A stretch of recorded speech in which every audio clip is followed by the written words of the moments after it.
I interview people. We got 2 job openings now and interviewing people.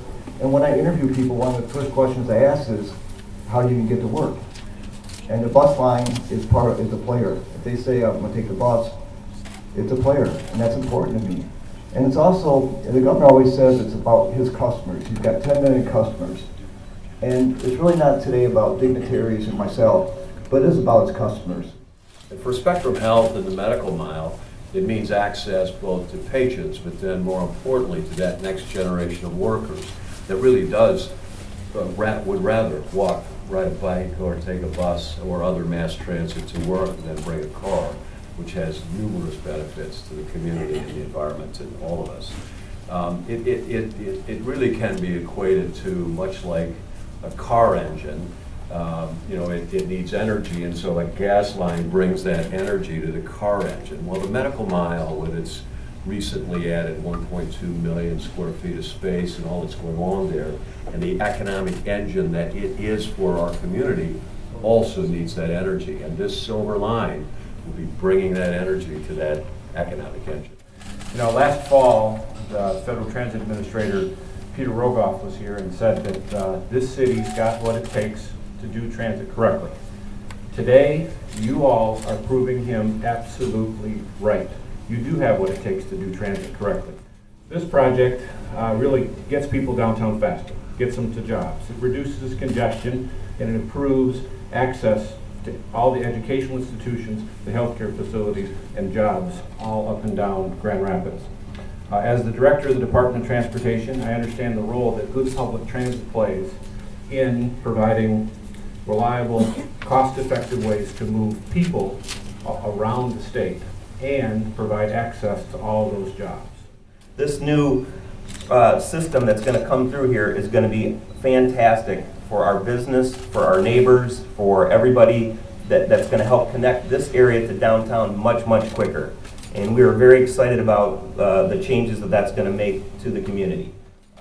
So I want to say thank you from all the people of Michigan for your hard work here. Now, why is this so important? It's simple.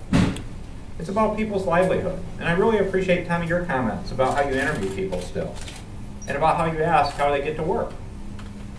We're not talking about just a nice thing. We're talking about a critically important thing in terms of public transportation. It's people's lifeline. It's people's lifeline to a job. It's great to have Steve here. If you look at it, it's their lifeline to healthcare. There are so many reasons why public transportation plays a very important role. And to be open, many of us don't recognize that as much as we should. This is not just the end of it. It's really exciting for our future. Because I think one thing we're really seeing is our young people are really looking towards mass transportation more and more. Public transportation is how they want to get around. It's about placemaking. It's about quality of life in addition to livelihood and medical care. And that needs to be recognized and supported. So I think you're doing very forward-looking things here. It's not just for today, and it's wonderful stuff today, but this is something that will live on and be a legacy, and I think you will see strong economic development focused right around this line. And as you add other lines, other opportunities. So I appreciate all that, because this isn't just a nice thing to do. This is a necessary thing to do, and a thing to build for our future, because when I ran for office, I still come back to it. It's still about the basics. It's about jobs and kids. And this handles both those.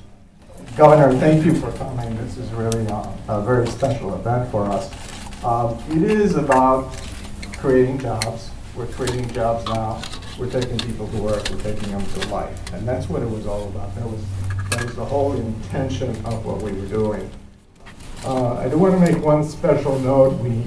We had a mayor who was part of this for many years.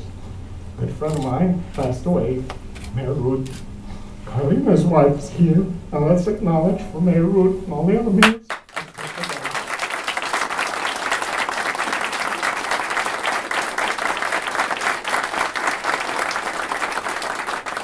Sorry for my emotion, but Mayor Root is a close friend, and he should be here today.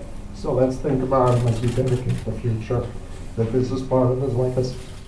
All right, all on 1, 2, and 3. Let's go ahead.